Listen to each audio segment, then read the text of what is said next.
Hello and thanks for joining us, and welcome to the National Adaptation Forum's virtual Climate Displacement Forum hosted by EcoAdapt.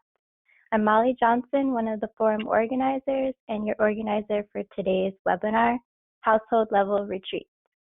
For those of you returning to the series, welcome back. And for those who are just joining us, I would like to go through some housekeeping rules to ensure a successful webinar. To help reduce feedback, please place your telephone, cell phone, or computer on mute, even if you are using the microphone voice over IP option. Please use the question function on your control panel to submit questions to the presenters throughout the webinar. Please also use the question function to report any technical issues you might be encountering. We will be recording and placing this webinar in the Climate Adaptation Knowledge Exchange website for future viewing. The webinar should be available online next week and can be found at cakex.org. Slides and presenter information are available for download in your Handouts tab. And throughout the series, we will be compiling recommended resources on climate displacement for attendees and the larger adaptation community. So you can make suggestions to the resource page by following the link that my colleague Alex will post in the chat box. Finally, towards the end of the webinar, we will play a video. So be aware that sound for the video will only come out of your computer speakers, and I will remind you about that. So I'm very pleased to welcome today's presenters. With us, we have Olga McKissick, Executive Director at the H.L. Neblett Community Center and FEMA Buyout recipient. We have Dr. Kim Mosby, who's a Community Engagement Specialist at Louisiana State University Coastal Sustainability Studio. We have Anna Weber, who's a Policy Analyst with the Healthy People and Thriving Communities Program at Natural Resource Defense Council. And we have Fawn McGee, who is the Director of the New Jersey Department of Environmental Protection Blue Acres Program and Bureau Chief of State Land Acquisition. So you can learn more about each presenter by downloading the presenter information PDF in your Handouts tab. Before we begin, I would also quickly like to acknowledge that there are many people across the U.S. experiencing threats to their lives and livelihoods due to climate change impacts. This series is intended to provide a holistic view on climate displacement, but cannot be representative of all the people and communities facing or working on this issue. We encourage you to share about your work or experiences here today via the question function, as well as on our virtual networking platforms. And we also want to thank you for attending today despite all of the challenges and uncertainty due to the ongoing pandemic. So with that said, I'd like to start us off with Anna. All right, thanks Molly. Can you hear me all right? Sound good? Sound great. Okay, great. So yeah, just want to echo what Molly said. Thank you, and thank you everybody for joining us today. I know that we're all in this situation, right, where we wake up early in the morning and we think, wow, the number one thing I'm looking forward to today is another webinar. Yeah, obviously not. So I think I can speak for all of the panelists to say that we're very glad that you're here with us and that you took the time out of your day to talk about this topic. So in the previous session last week, and like Molly said, there was a recording made, and it is, I think, available now if you missed it. I mean, everyone knows the only thing better than a webinar is a recorded webinar, but honestly, no, it's great, and that you should watch it.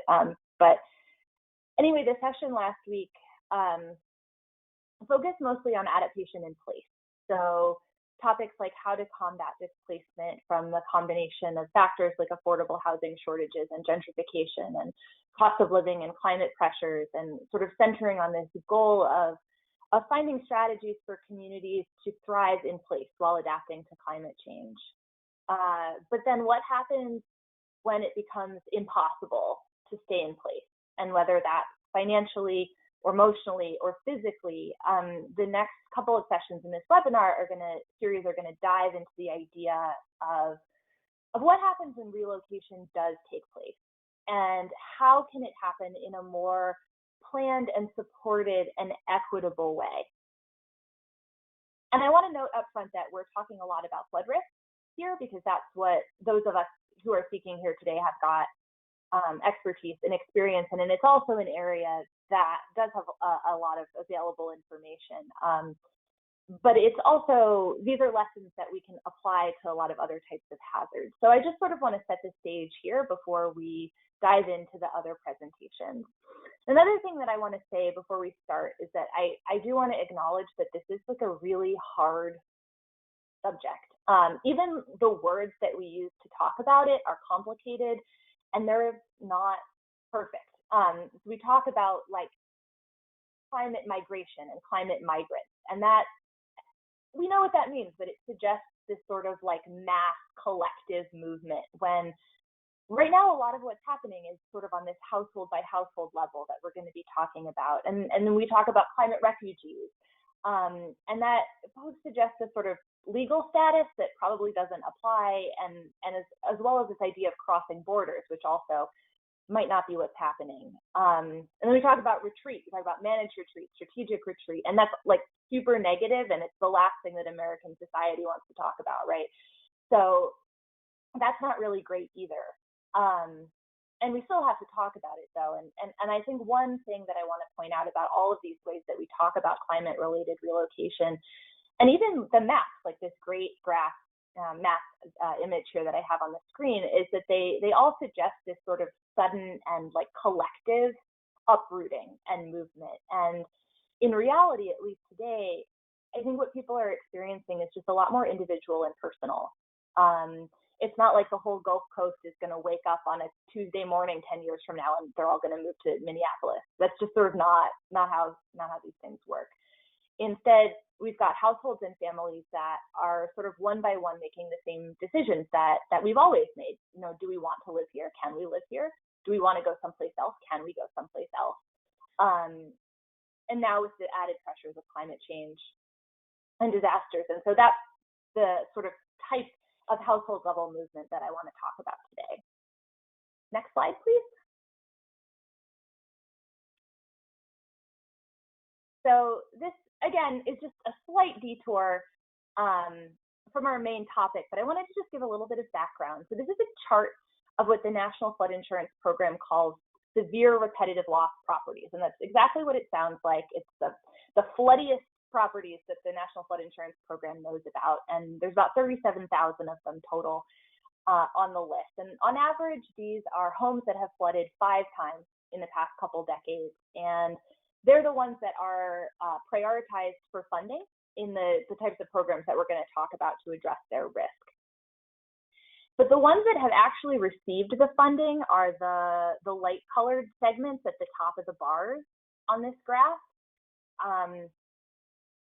And that's not a huge component of them. The orange parts at the bottom are the ones that the properties that are sort of still active in the program. Maybe they'll get assistance, they're still waiting. And the darker parts in the middle are properties that used to be insured under the National Flood Insurance Program. They qualified to be severe repetitive loss, but then they dropped their insurance and they're sort of no longer on the books under the flood insurance program. And that's about a third of the properties on the list. It's over 10,000 properties.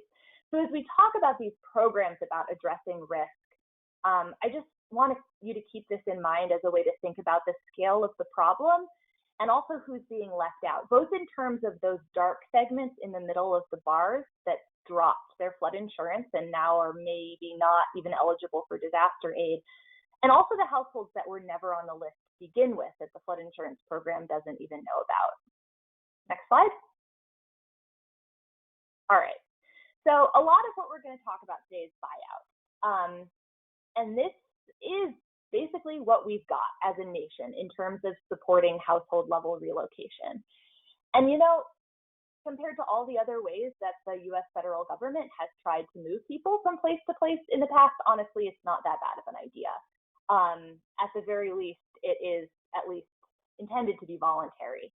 So the idea is that your home is in a risky place. You don't want to live there anymore.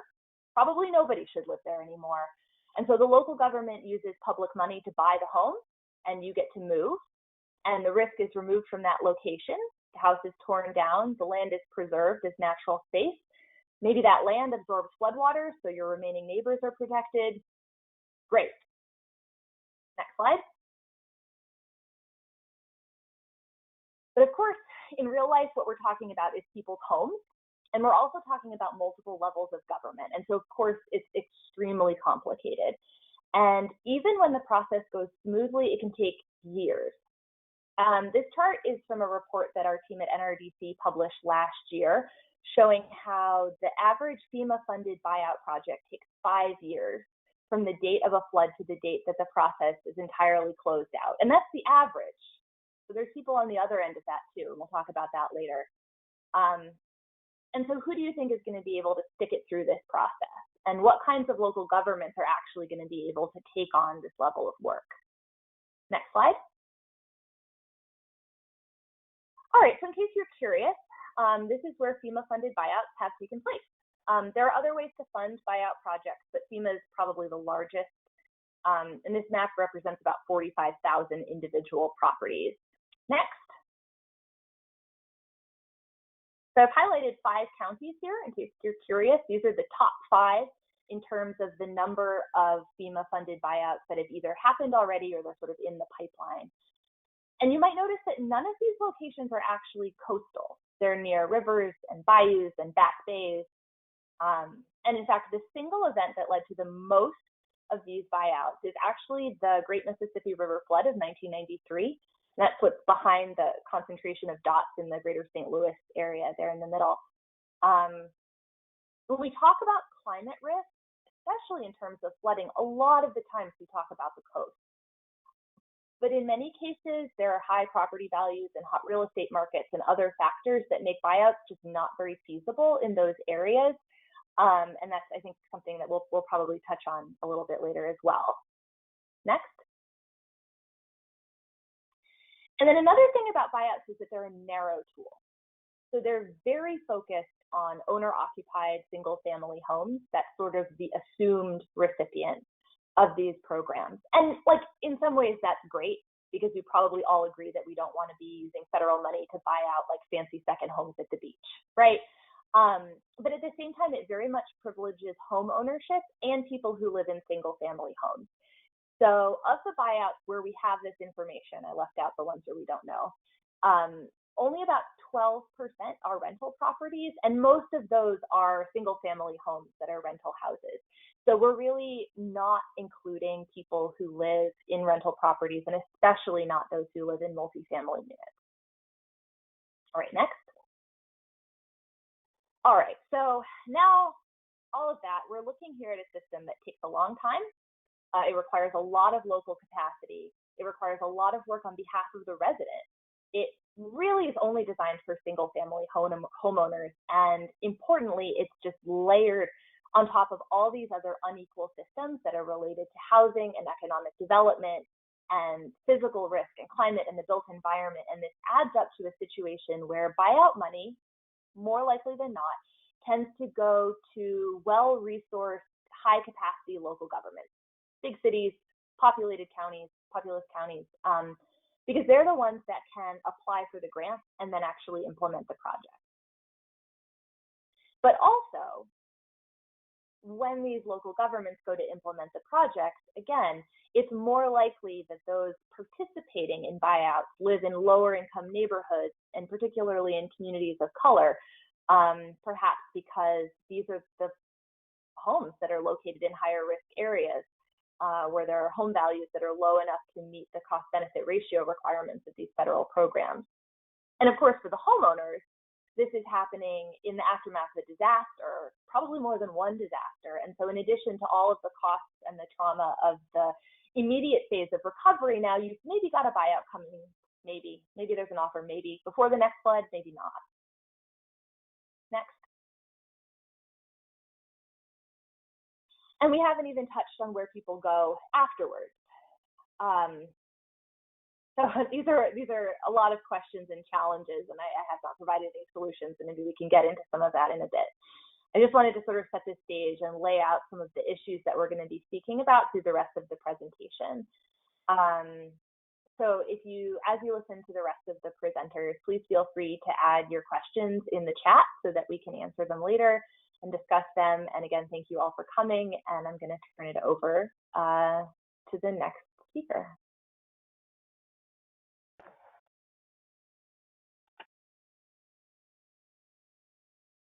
Thank you, Anna. Great presentation. Can you guys hear me okay? All right, good. All right, well, afternoon, everyone. Thanks for participating in this webinar, and thanks to the National Adaptation Forum and Molly for inviting me. We're talking about buyouts. We're talking about why it's raining so much, and so what you see before you there is the state of New Jersey and the issues that I'm here to speak about. As Molly mentioned, I'm the director of the Blue Acres program in New Jersey. And in essence, what we do are the buyouts and demolitions of homes that have been flooded. So we have state funding to do that, and we have federal dollars that we have been able to get through disaster declarations or from competitive grants to do these buyouts that Anna was just talking about a little bit. In New Jersey, we are warming faster than most. We're experiencing increased precipitation, more intense floods, and our sea is rising at a greater rate than most. A Rutgers study basically said that our coast has risen 1.5 feet, which is more than twice the global average of 6 feet over the last century. We're also experiencing subsidence, and that is the sinking. So in New Jersey, we're sinking in, the sea is rising all at the same time. So it's safe to say we need to work something out pretty quickly. We're hearing more and more about these sunny day floods. We're having them. I had one here last week. 3 and 4 inches seems to be the new normal of what we're dealing with. Next slide, please. Just to show you, we've been dealing with flooding as long as I can remember. I've been doing this job and in this doing land preservation for 25 years. I'm more than twice older than that, so I could say that since I was younger, I lived along a creek growing up, and our backyard was fenced in. The creek would rise up into the fence, and we would canoe around in our backyard. So this is something that I've grown up experiencing firsthand. I know not Molly, but Anna mentioned a lot of severe repetitive loss and repetitive loss claims throughout the nation. New Jersey is overburdened with flood insurance claims as well. And so when we first started out, we obviously applied to FEMA to get funding to assist with minimizing the burden of all those severe repetitive loss families in our state. Basically, 35% of our state is in the flood hazard area, and our population densities, that's about 2/3 of our population lives in these areas that are continually flooded. And we know, like I said, it's not going to get better anytime soon. You can see just from some of the past, from the photos on the slide, some of the past disasters that we've had to contend with. Next slide, please. It was really Superstorm Sandy that changed things, at least for our state program in New Jersey. We've had lots of flooding events, and as a result, local governments would apply to FEMA directly and try to either do their elevations, do their buyouts, whatever it was, a road project, pumping stations, whatever type of project they wanted to put before FEMA, they would handle that. And when Sandy hit in October of 2012, I was on one of the governor's teams to sort out the administrative plan for the disaster funding that would come in. And there's over $100 million of open projects in New Jersey that weren't complete because the towns could hire a consultant or get their OEM specialists or their township engineer to submit the application, but going through the physical process of doing these buyouts, basically these real estate transactions, was a burden. And then they had their normal day job that they had to do. And so we found that after Sandy, which was really one of the most devastating storms we've had in New Jersey, that we really needed to maybe create a statewide program that would handle this, so the towns could focus primarily on just cleaning the streets, getting people back to work, kids back to school, and then allowing us to have the burden of the grant writing and managing and facilitating these buyouts for each of the communities that were interested. Next slide, please. For the criteria for our program, it's pretty simple. You're either flood damaged by an actual disaster or a flood event, or you're in a flood-prone area where we know that flood insurance is required, and so we are trying to alleviate the burden of pulling some of those houses out so there's more room for flood storage. We found with Sandy that, you know, instead of going in a couple here on this street, a couple on another street, if we really wanted to create flood storage, that we needed to get as many homes together in what we call the cluster of homes. And in some cases, it was the back end of a cul-de-sac or an area that dead-ended, you know, on a wetland, and we would take 5 houses or 10 houses. And then there are others where it was 100 or 150 or almost 200. So it really depended on the community and the floodplain of that community and the effect that those people had felt over and over again as being repetitive losses from rain events to decide that this is what they wanted to do. You know, Anna said it, buyouts are hard. Nobody wants to leave their home.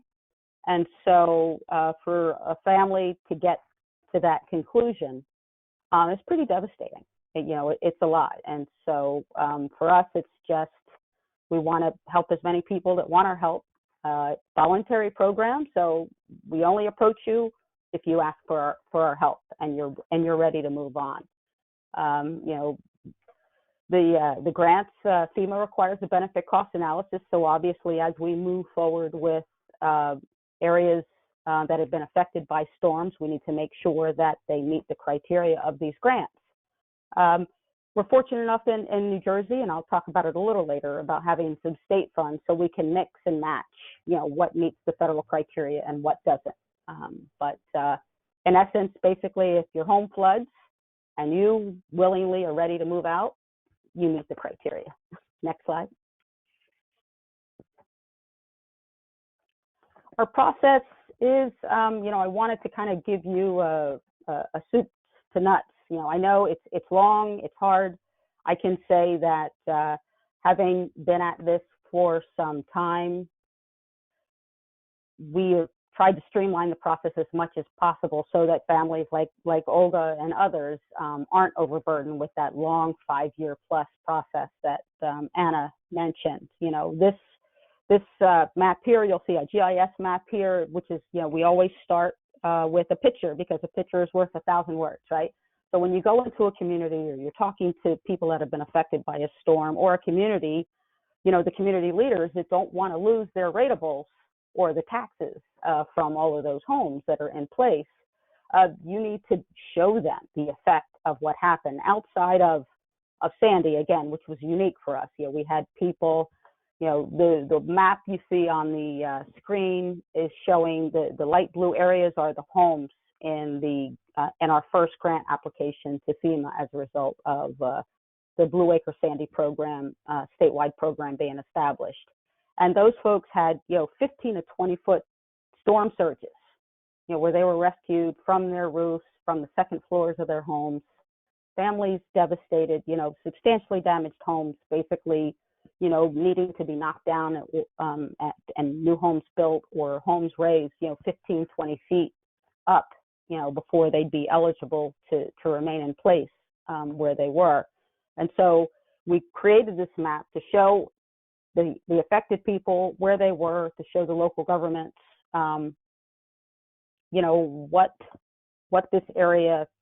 what happened to this area and what's likely to happen with extra inundation layers that come after that. So we put the severe repetitive loss families on, the substantially damaged properties, which basically are the homes that are 51% or more damaged as a result of attempting to rebuild that structure, which means you have to elevate the structure or you have to demolish it. So we identified every possible type of structure. We put families that were interested in applying to into our program, And then we sat down and said, this is it. And people volunteered to come in. They fill out the applications. You know, I tease a lot of times that the residents go into the local governments with pitchforks, you know, because the towns kind of don't want to, you know, they don't want to hear us talk about helping these families if it means they no longer have the taxes associated with each of those structures. And it's hard. I don't have a fix for that. And when we buy these properties, they become state assets, and that means they're tax exempt. You know, we had another program, an in lieu of tax program. Under a previous administration, it was stopped, and because of budgetary constraints, and now with the pandemic, you know, we were ready to reintroduce it into the legislation, and now we're back on hold again at trying to alleviate the burden of the loss of these taxes on these homes. But long and short, you know, we do a road show, we put everybody in a room, we give them the basic idea of what it's going to take for us to get started in doing a grant. People apply, we submit it, and you know, we do a real estate transaction. That's basically what a buyout is, you know, and instead of the towns having to do it, you know, I have a full real estate team on staff, but then we go out to bid and hire independent, you know, appraisers, title examiners, surveyors. I have a whole legal team with paralegals in-house. And so unlike other groups around the country, we work a little faster because we've been at this for a little longer. We've been collecting voter-approved dollars for land preservation in New Jersey since 1961. So we can't compare ourselves to a lot of other states that have been doing this kind of stuff, and so we should be doing it faster than most. But that's Sayreville Township. What you see on the one side is the map where we started. I can tell you that we submitted our first application in May of 2013. It was approved in June of 2013 by FEMA.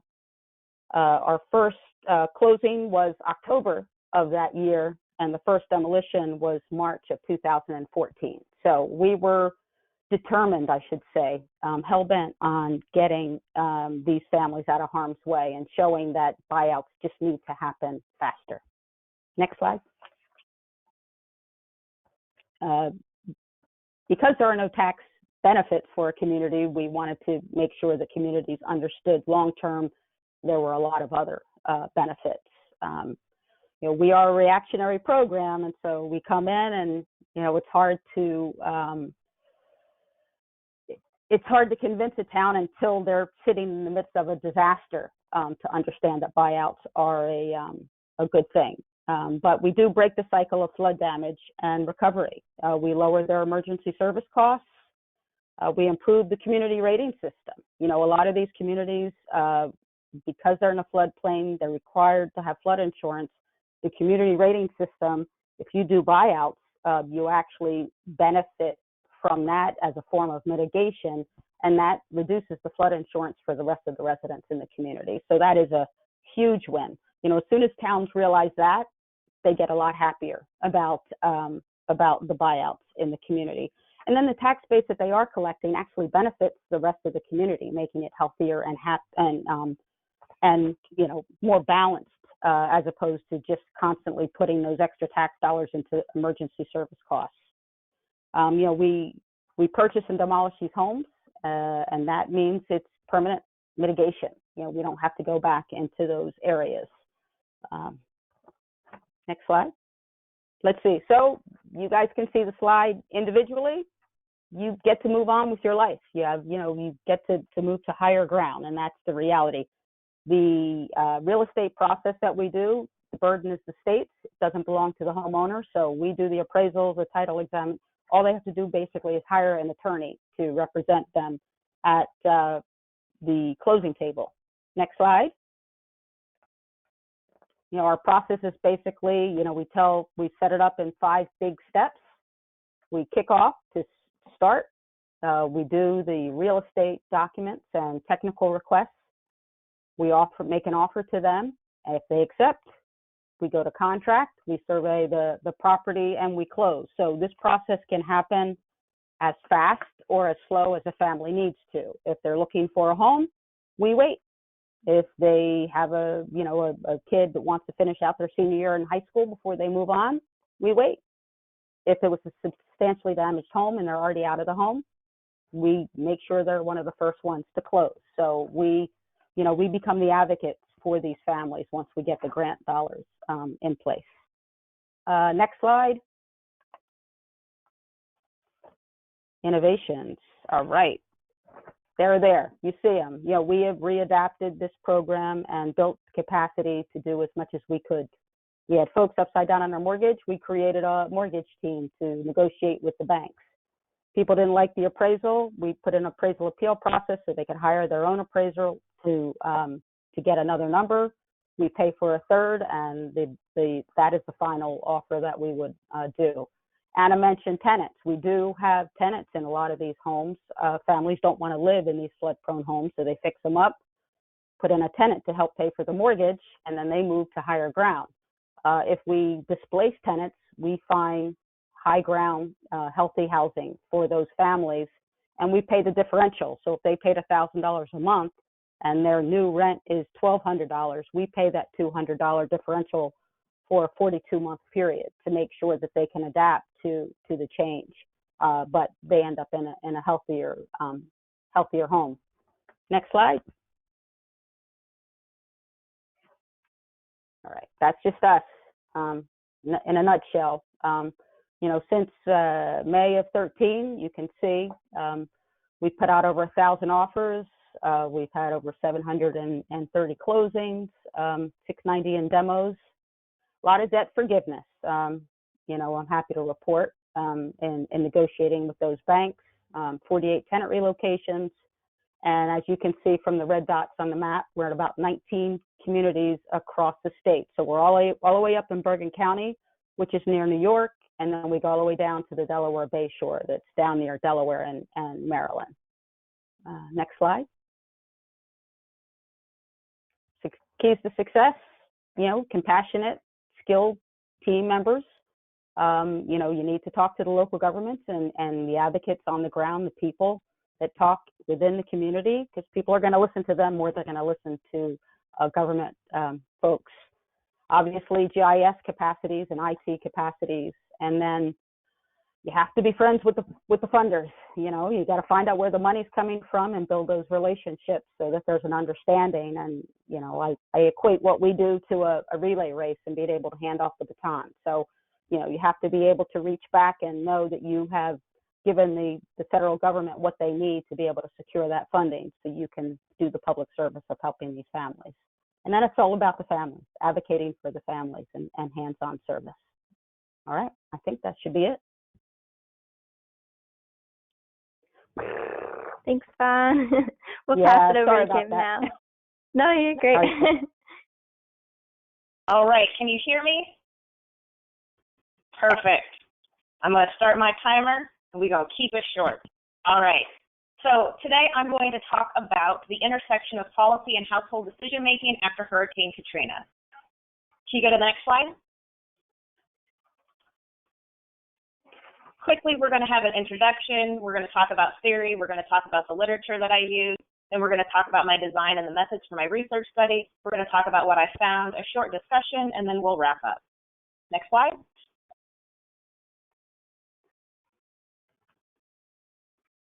Next slide. Thank you. All right. Although Hurricane Katrina happened 15 years ago, the last several hurricane seasons, including this season, have proven that record-breaking storms are a present threat to a large section of the nation's population. Therefore, it's necessary to understand how government policy impacts individual and community recovery following catastrophic disasters.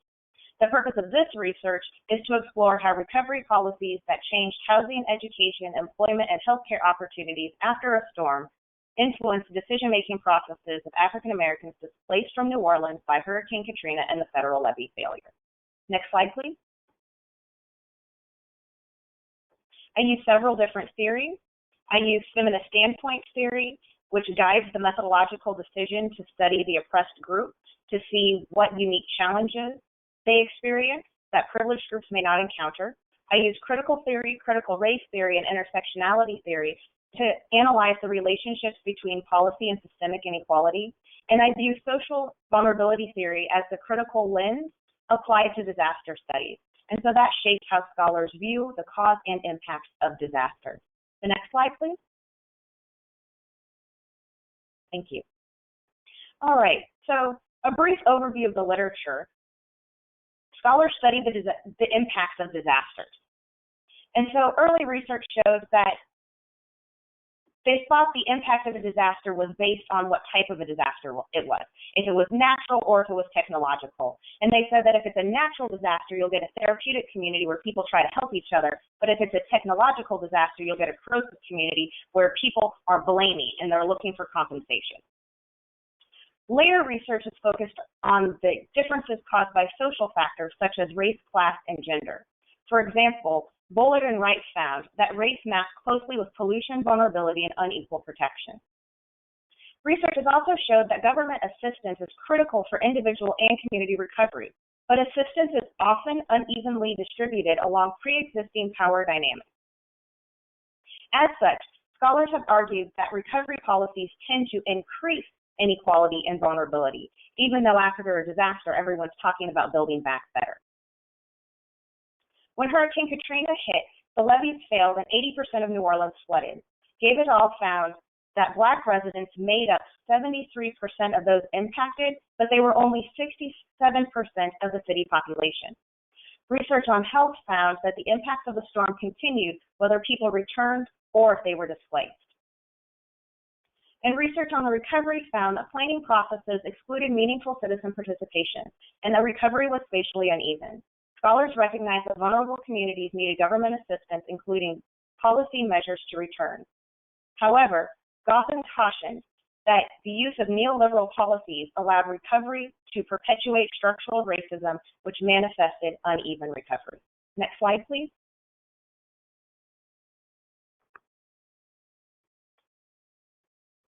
To answer my research question was, how do African Americans displaced by Hurricane Katrina frame challenges to return to post-Katrina New Orleans? To answer this question, I use a qualitative case study that examines 3 cases: those that returned, those that remained displaced, and those that relocated after they returned. For the methods to collect data, I used qualitative interviews with open-ended questions, and I also did a content analysis of articles based on that were about New Orleans recovery. For sampling, I chose to limit my participants to either those in New Orleans or those displaced to Houston, Texas. And I used purposive maximum variation and snowball sampling to identify my participants. Next slide, please. My major finding from the interview part of my research, which is what I'm going to focus on today, is called the pushes and pulls of place. The interview showed that no matter where participants chose to live after Hurricane Katrina, they viewed recovery similarly. Participants described a push-pull dynamic where policy forces pushed them from New Orleans to Houston and social forces pulled them from Houston to New Orleans.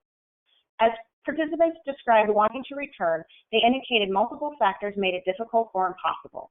They reported that the response and relief efforts, uneven recovery, housing, education, and healthcare recovery policy, and gaps in assistance made them realize that New Orleans was not what it was, and that they couldn't return or rebuild the lives that they lived before.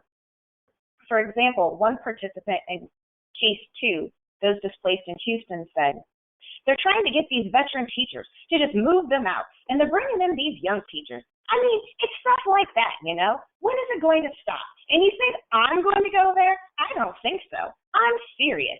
I don't think so. I hear all these negative things. One of my prayer partners, her daughter is a teacher, and she talks about how bad it is and how they're just trying to get rid of a lot of these teachers that really care and know our children. And then they're bringing in these young people that don't really care." As New Orleans pushed, residents found opportunities in Houston that pulled them to settle there until conditions in New Orleans changed.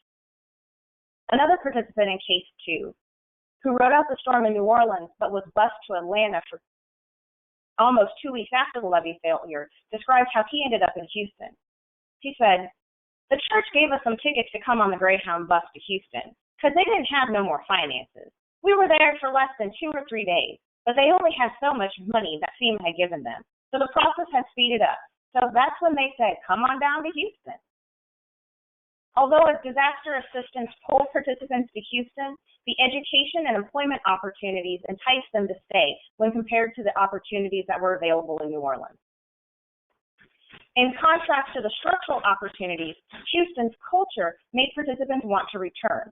They encountered cultural differences such as a larger city footprint and discrimination, such as name-calling or being blacklisted from employment opportunities, which limited their ability to access the structural opportunities that pulled them to Houston.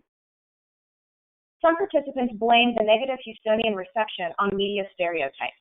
For example, a participant in case 3 said, referring to the NOPD, these guys were holding guns on people at the convention center. They were feeding them at gunpoint. That's all people saw around the country. So even people who got out ahead of Katrina, they still had that stigmatism stuck on them. Oh, you're from New Orleans. You're from that murder capital. You're some of those wild people we saw on TV, looting and running in the streets and fighting with police and shooting. That's what we had to deal with. And then to say, well, just go home. You can't. You can't. That takes money. You have to have money to do that. As he indicated, the return required more than just desire. It also required money and resources. Participants described New Orleans as a unique culture they couldn't find elsewhere and that they wanted to preserve. Other participants found Houston appealing, but returned because their social investments couldn't be transferred to a new city. For example, a participant in case 1 had 20 years invested as a city employee when Hurricane Katrina hit. And she said, referring to staying in Houston, I tried, but I'm at that age that I need to retire. When they send me a letter saying if I retire how much I would get, I knowed I would just be another Hurricane Katrina victim because I wouldn't have been able to make it off of that little $500 a month. So I had to come back home. In this quote, she described that in order to secure her pension, she had to return to work for the Sewer and Water Board until she reached her 30 years. Next slide.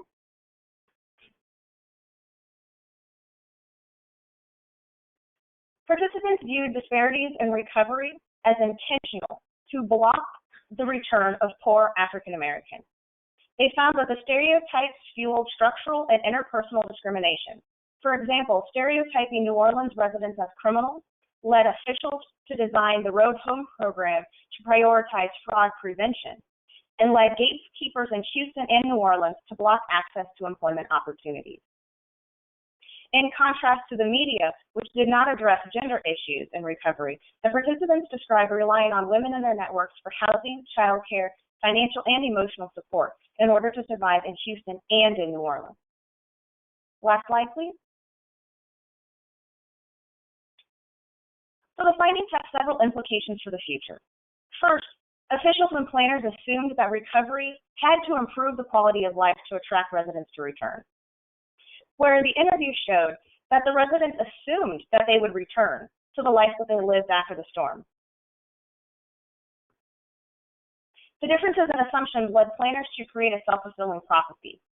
The policies that the media claimed leaders enacted to entice residents to return became those same policies that the participants identified as blocking their ability to return and rebuild the way that they wanted to. So this points out that policy that is devoid of history and context also recreates structural inequality. For example, the Road Home Grant Program design perpetuated systemic inequality in the housing market because it was ahistorical and based on ideology devoid of context. Officials failed to account for the historical context of racial discrimination in the U.S. housing market and perpetuated systemic discrimination. The findings also showed the importance of stereotypes in media representation. When thinking about creating a buyout program, it's important to remember that people have mental health impacts from disasters, whether they're able to return home or whether they're displaced, and that these impacts can hamper their recovery. It's also important to remember, as one participant said, people are at where they can live. Whether people return or people stay displaced, they require housing, employment, schools, and health care. And some things aren't transferable. So when we're thinking about relocating people, we need to think about what their jobs are and what their culture may be, and how some of those aspects may not be able to be moved to a new location. For example, in Louisiana, there were lawyers who couldn't easily adapt to being in Houston because the law in Louisiana is different than the laws in Texas. And also, it's really important to have a welcoming, receiving community. A lot of people talked about the fact that the discrimination that they felt when they were in Houston made them hurry to get back to New Orleans. But at that same time, many also felt a feeling of being displaced at home because there were so many changes that people couldn't return to the life that they lived before the storm. Thank you.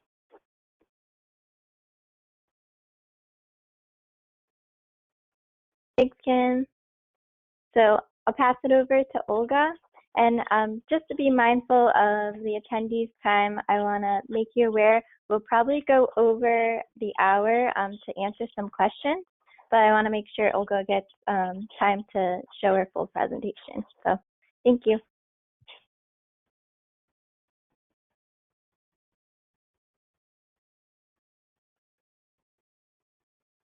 Hey, Olga, you're on mute.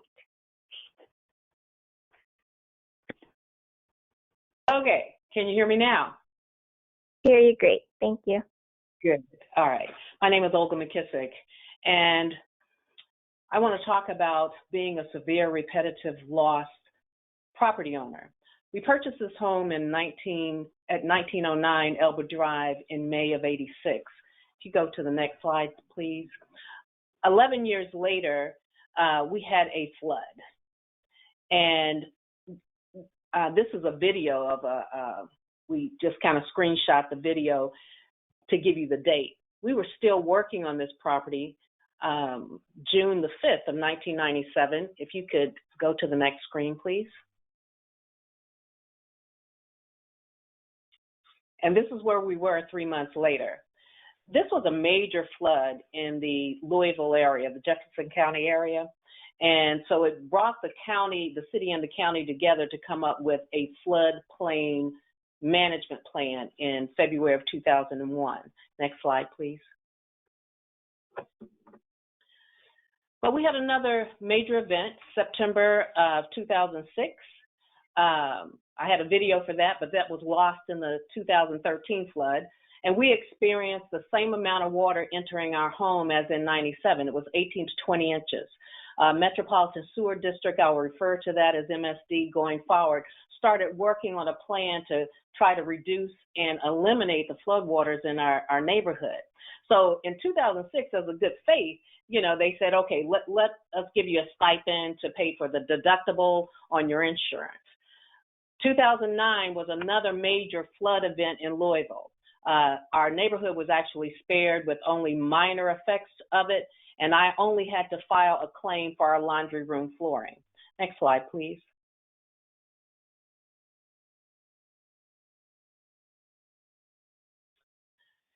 So that floodplain plan that the county and city were putting together was to build retention basins. There were three sales that was being established. This one is the third sale, which was the largest sale, that was supposed to be completed in the summer of 2014 and potentially hold 55 billion gallons of floodwaters. Next slide, please. And this was actually about 2 blocks from my home. We had another flood, October of 2013, same amount of water, 18 to 20 inches of water. At that time, we became a candidate for FEMA buyout.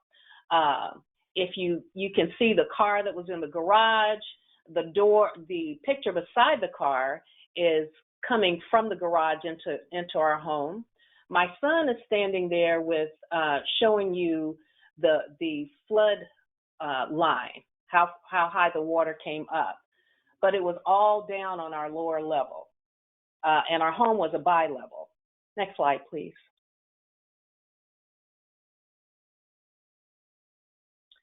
So we had another flood, April of 2015, same amount of water, 18 to 20 inches of water in my home. I'd like to show you just a portion of a video that we took during that time.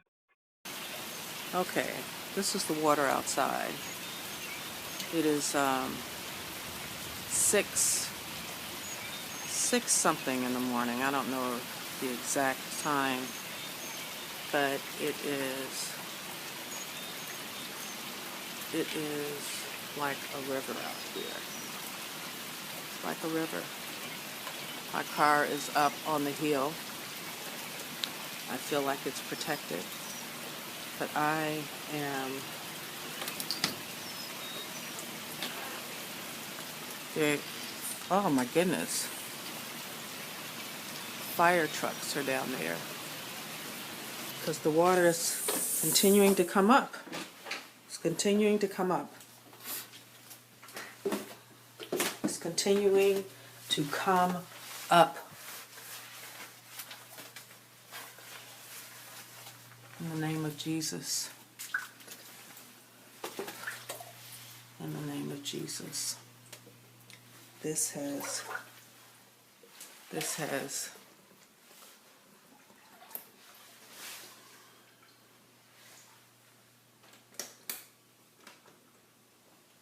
look at this. Look at this. In the name of God. It's happening again. In the name of Jesus.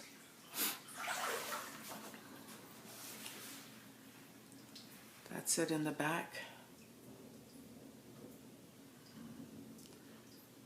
Hate to see what the gosh, this water is cold.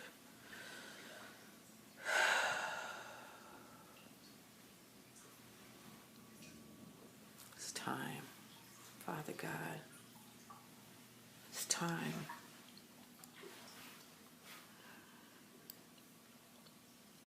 On April the 4th, I was moving. I mean, the very next day I was moving. I had sold my house on March 28th. I was getting out of this area. I was moving back to my hometown. And as you can see from the pictures, the garage and the lower level were packed with boxes that was going to be loaded onto the van that we were picking up at 7 o'clock that Saturday morning. This was actually on Good Friday that this happened. Next slide, please. This is the view of my backyard. Like I said, I lived in a bi-level home. The creek rises and it covers the complete black backyard on every flood event. 97, 2006, 2009, 2013, 2015, and 2018. And if you can see, there's a fence where it says Beargrass Creek. There's a fence that runs right along that line where that arrow is. And that same fence you're not able to see on the right side of this slide. Next slide, please. So the water would come up our backyard, and it would go all the way up to our patio on the left side, and it would go inside this lower level door. And where you saw the water earlier is where the laundry room was. And so that's how it would get into our house on that side. And if you could go to the next slide, please. But this is how it came in the front. We lived like at a bottom of a bowl. Huon Drive was a hill that the street came down to the front of our home, and the sides of Elba Drive was slightly had an incline to it, so we always got the water. And if you notice on the previous video, the water had actually come up past this point. And if you look where that red arrow is, that is the sold sign that was in my yard. And that was actually covered up too. Next slide, please. So once that flood came, my kids came to me and said, come on, we got to get you out of here. So when I'm walking across my drive to my neighbor across the street, because on that side of the street, the houses were elevated a little bit. So the water was all the way up to my behind. So the first place I wanted to go was to see, what does that retention basin look like? That huge retention basin that was supposed to be holding 55 billion gallons of water, which actually, after it was completed, it was holding approximately 80 billion gallons of water. So when I went over and looked at this retention basin, it looked like to me that there could have been more water that was put in that basin where maybe our neighborhood was not flooded. So definitely I addressed that with MSD. Next slide, please. But I want to thank God for my family, who every single time it flooded, they were there to help clean things up. Next slide, please.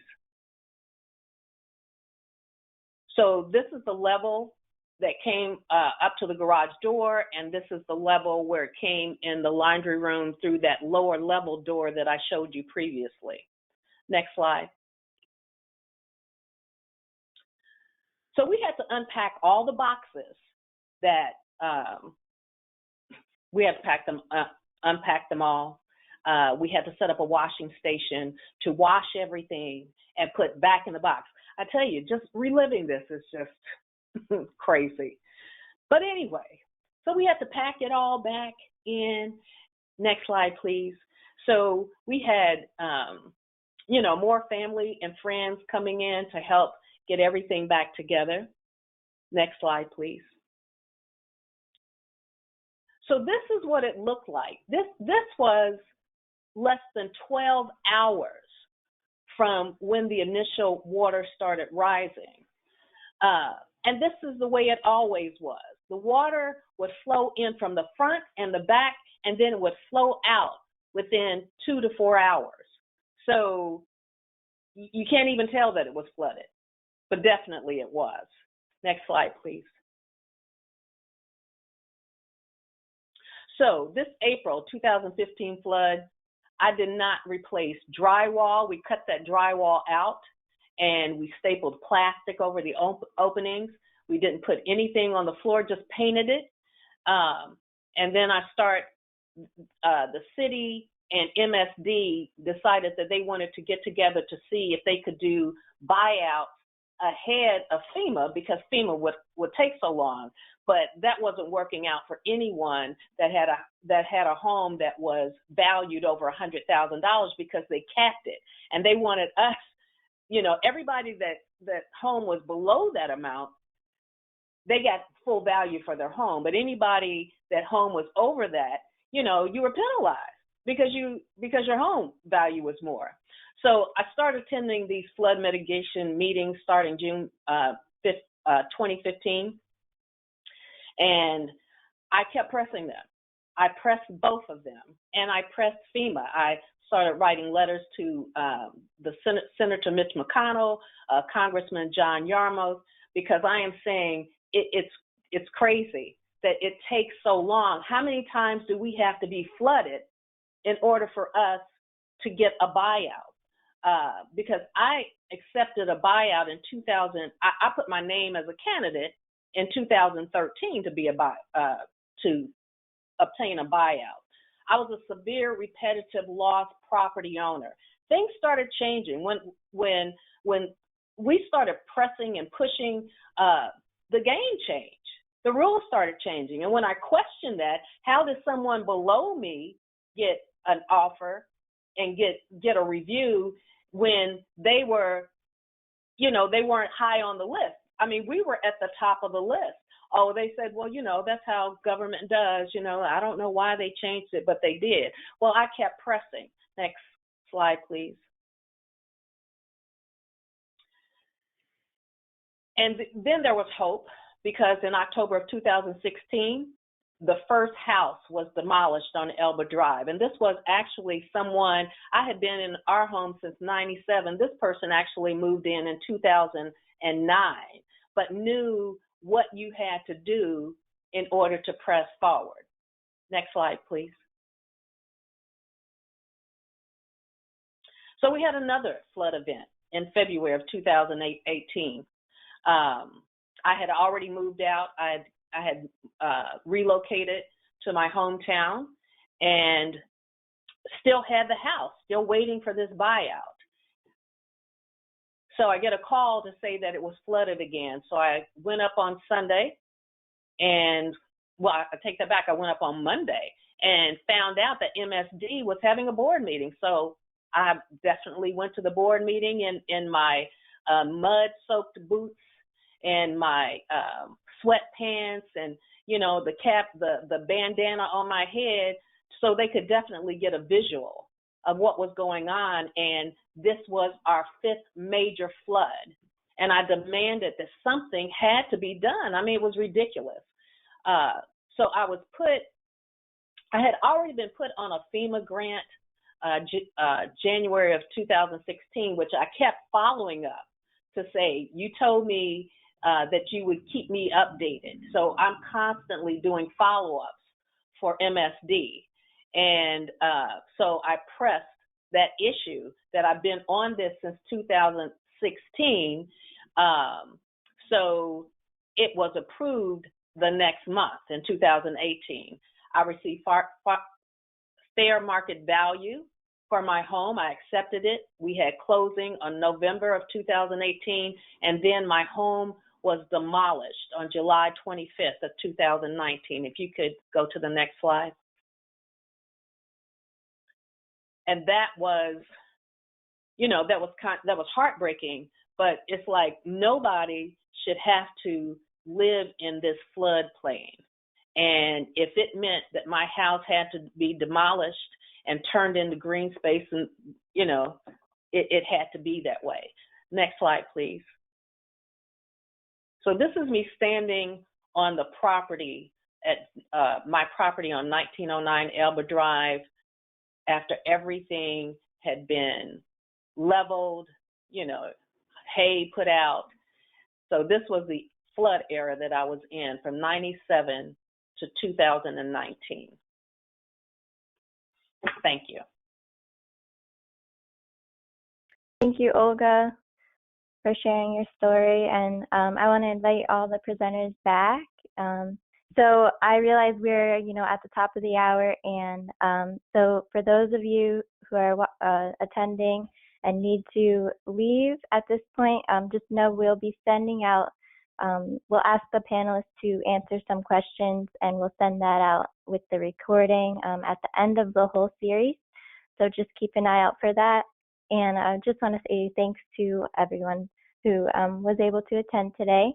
Now, Anna, do we have some questions you'd like to ask the presenters? Maybe we could do that for a few minutes. Yeah, we definitely have some great questions. If there are folks who can hang on the line, I realize we didn't ask the panelists if you can hang on the line for a few minutes to answer questions. But okay, great. So we have some really good ones here that have come in.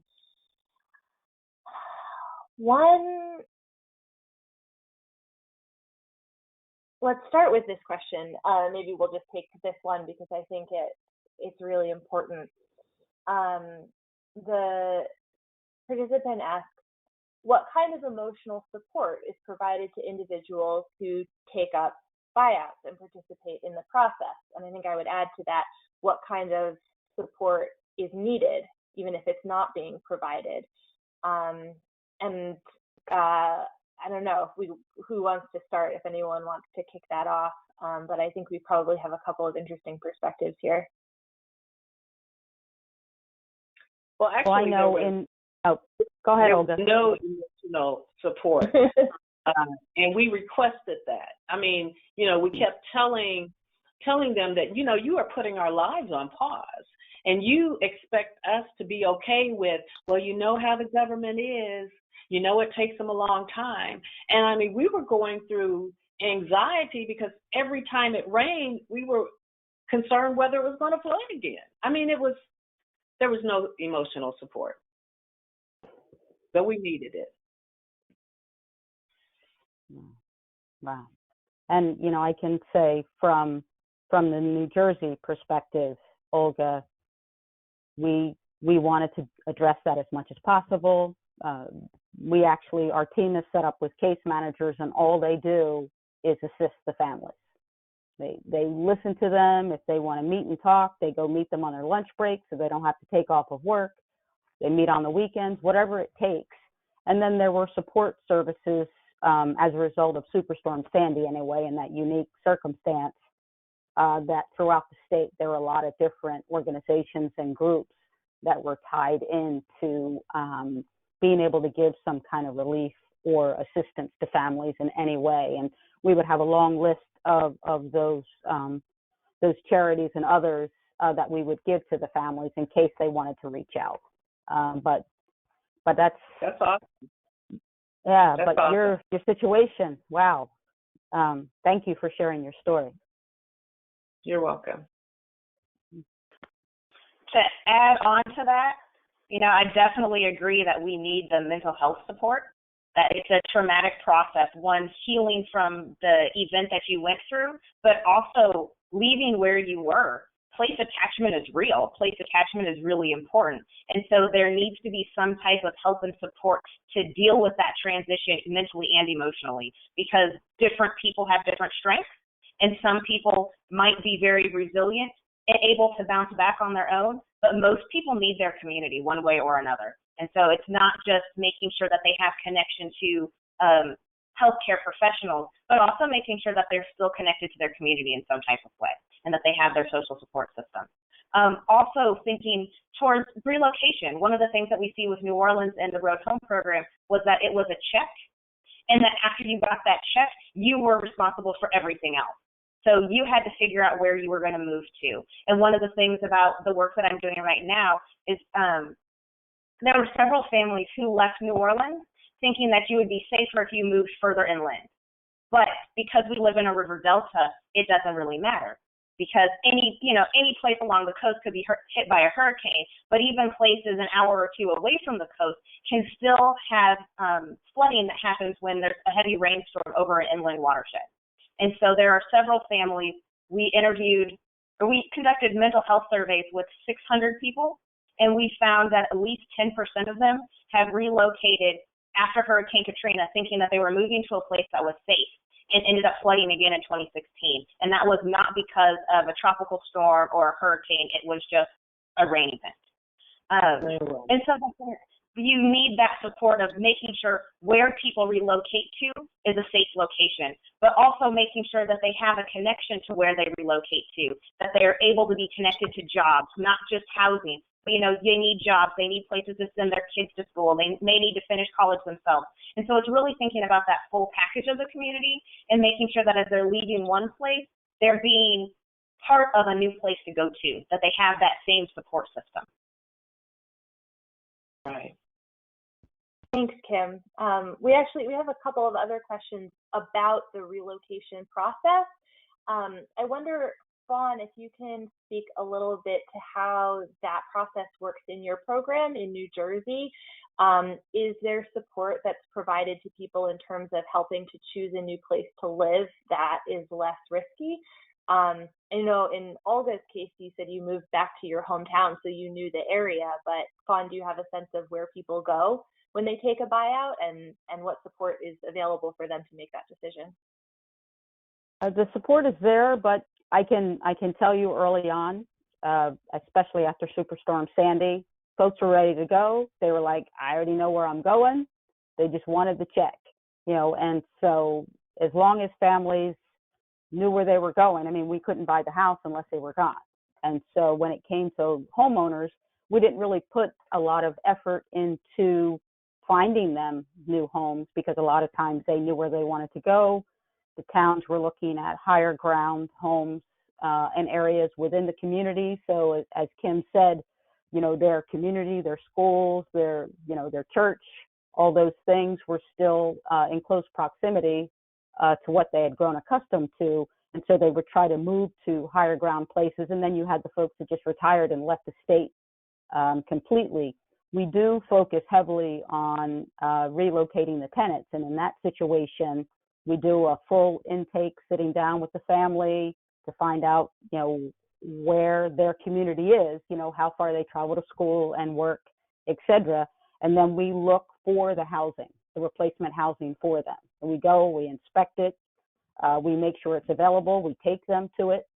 And then if they choose one of those, that is what we base our participation in. But if they don't choose that and they want to go out and choose one for themselves, as long as it meets the federal guidance, the URA guidance, the Uniform Relocation Act guidance, we help them pay the differential in the home that we displaced them from. So we focus more on tenant relocation, and I have to say, FEMA and HUD do not require that the replacement housing be out of the floodplain, but we do floodplain mapping to make sure that we're not putting people into that situation. Right. Yeah, and just to clarify, someone in their question did ask about whether Uniform Relocation Act benefits apply to homeowners. My understanding is that they only apply to tenants in most cases. And so this process that Fawn is talking about is tied to Uniform Relocation Act requirements for tenants, but that's not required for homeowners. And so in a lot of ways, they are not covered by this support under the law. Right. I can say, if I may briefly, in our Bergen County, which is up near New York, we had a lot of homes in a buyout there. We did, for the first time, start to see families that couldn't move out because they couldn't find a home they could afford. And so we kind of switched our tenant relocation hat to the homeowners so that we could assist them. And we basically did what we were doing for them, which is finding comparable housing for them to choose from. And then they went out on their own. So we ended up, the further out we got from Sandy and into some of these more densely populated areas, we did offer assistance to homeowners because we can't buy them unless they're out. And so, whatever it takes. Anne, I think let's do one more question. One more? We'll wrap it. Okay, great. So this is a question for each of you, and maybe we can just take it in turn. And this is hard because obviously this is all an interconnected system, but what's the one thing that you would change about the way we as a society handle disasters that you think would make the most difference? I feel that they should put people in place that are compassionate. I was dealing with folks that they were just doing their job, and I get to go home, at 5 o'clock, and I'll talk to you tomorrow, or the next day, or I might not call you back at all until I feel like it. So that's there are things in place. I love what's happening in New Jersey. So we know that if it's happening in New Jersey, it's probably happening in other states too. But you have to have people in there who care, who want to understand, what you're dealing with and what you're going through, and seeing what they can do to help. What bothers me most about folks trying to tell me why they can't do something instead of trying to figure out how you're going to do it. That's right. So that's my answer. That's a good one. Yeah, I think I'll go next. I think that we need to streamline the federal assistance to handle buyouts immediately.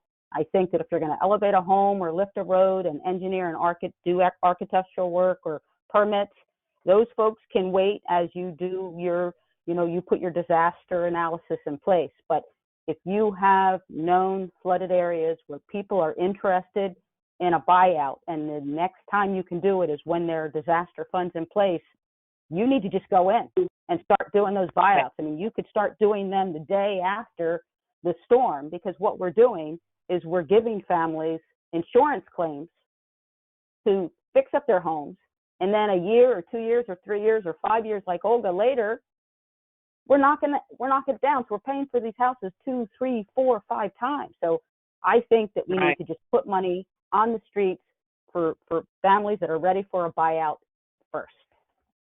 Yes, absolutely. All right. Anna's going to make that work for us, Olga. We're working on it.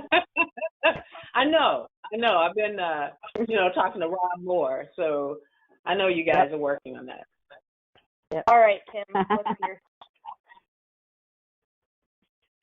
Oh, one thing, it's so hard. So I would say we need to reconceptualize the way that we think about things. And so I would first say that we need to stop thinking about risk as in terms to a physical location and center risk on people and people being exposed to things. Because if we start to have that shift, we can then think about that we're not trying to reduce risk by moving people away from a risky place, but we're trying to do whatever we need to do for these people, no matter where they live. So we start thinking about not so much just a buyout program, but a relocation program. Where are people going? But also, it gets to that point of a lot of times when we have these storms, we think, oh, this was a once-in-a-lifetime event. You know, they talk about things, 1 in 1,000-year storm, 1 in 500-year flood, da-da-da-da-da. And these are percentages for the likelihood that it could happen in any particular year, not the likelihood that it will happen again. And with the world that we're living in, a lot of us are feeling that anxiety, that we know, like, is raining today? Is it going to be in my house? Is it going to be in my car? Am I going to be able to get to work? So these are things that everybody is struggling with on a daily basis sometimes. And so we need to stop thinking about risk as this existential thing that could only possibly happen once in our life because, my first disaster was the flood in '93 living in Iowa.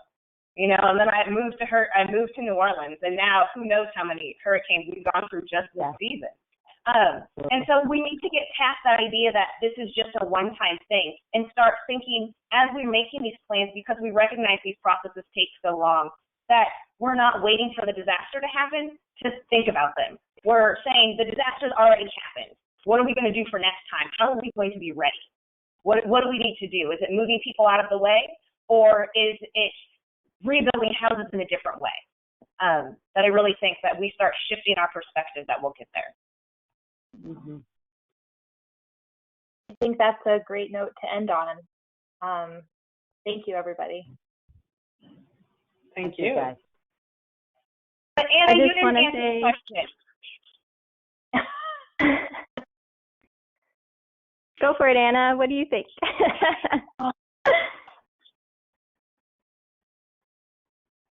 I think that my answer is similar to Kim's, actually, which is a cop-out answer, because it's like, what's the one thing that you want to change? The one thing you want to change is everything.